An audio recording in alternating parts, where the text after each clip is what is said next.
If you're here today feeling tired, worn down, or quietly overwhelmed, I want you to know you're not alone. I'm drawing today because my energy needed a lift, a gentle reset. And this is one of the ways I know how to come back to myself. This isn't about making art. This is about allowing your nervous system to find a place to rest and restore. So before we begin, let's take a breath together. Remember, this isn't about making art or doing it right or creating a masterpiece. And it's certainly not about figuring anything out. It's a form of self-care that works through the hands when words feel like too much. You don't need to feel called to start, and you don't need to know what you're feeling. If you'd like, you're welcome to draw along with me. Or, if it feels more true to you, then just follow along and watch. Let's just give ourselves a quiet minute together.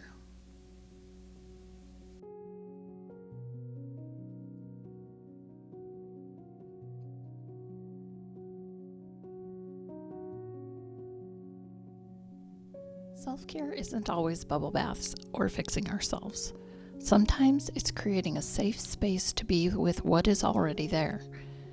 So we begin today with creating a gentle container, not as a boundary, but as a safe place to rest.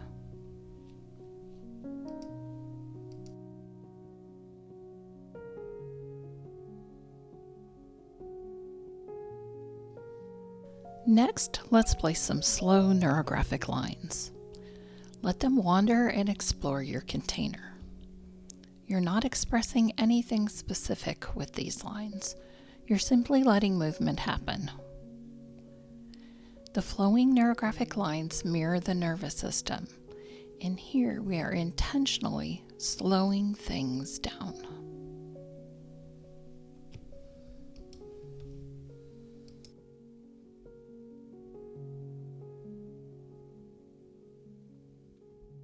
Next, we round off all the areas where the lines have crossed. By engaging our body and our minds without words, we allow regulation to happen. Rounding tells your nervous system that there are no sharp edges here. This allows your brain, body, and nervous system to feel safe. I love this practice because the hands know how to rest even when the mind doesn't.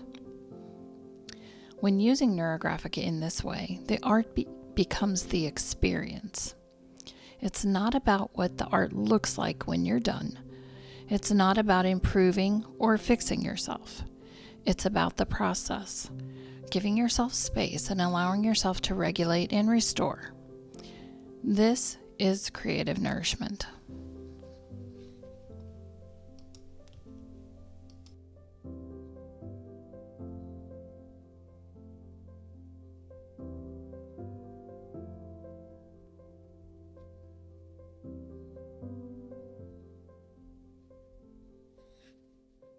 Now let's add some circles that represent support.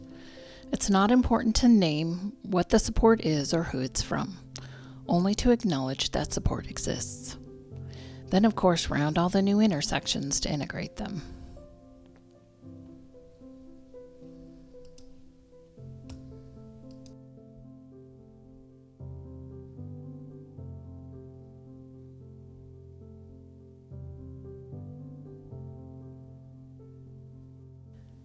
Rest doesn't need decoration, so adding color is of course optional.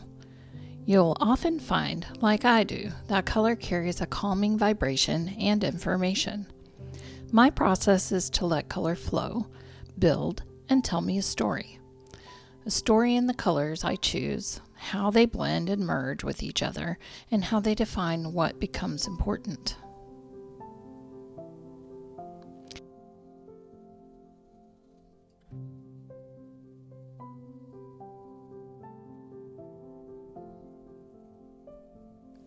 I've chosen blues, violets, and a few highlighting tones to give just a little warmth to all the cool colors. I find these colors relaxing, yet deeply inspiring at the same time.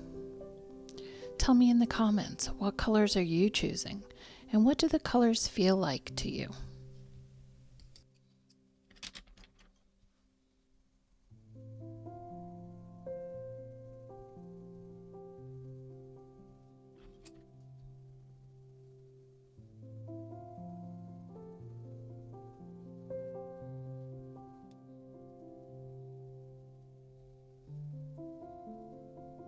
Life is a series of light and shadows, and I reflect that in the colors as I put them down on the page. And in between that shadow and dark is breath.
I like to encode the messages a drawing gives me within the drawing itself.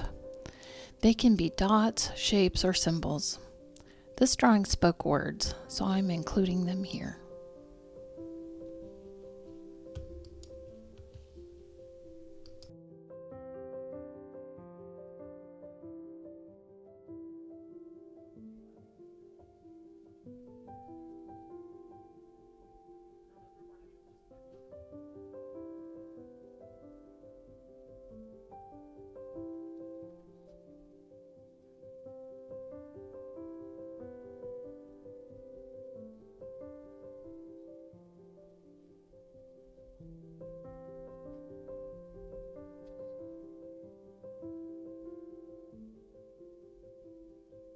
As this drawing comes to a close, take a moment to notice how you feel. Not to analyze, just to notice. This is one way Neurographica can be used as self-care, a few minutes of gentle regulation through creative movement. If this felt supportive and you'd like to spend more time in this kind of intentional rest, I've created a longer creative rest practice that goes a bit deeper. You can find the Creative Rest Workshop on my website. I will drop the link in the description. There's of course no rush. It will be there whenever you're ready. And if you found this practice helpful, please give it a thumbs up. It does help the algorithm share this practice with others. And of course, please subscribe to be notified about future videos. I want to thank you so much for being here today and sharing time with me. Rest well, and I will see you in the next video.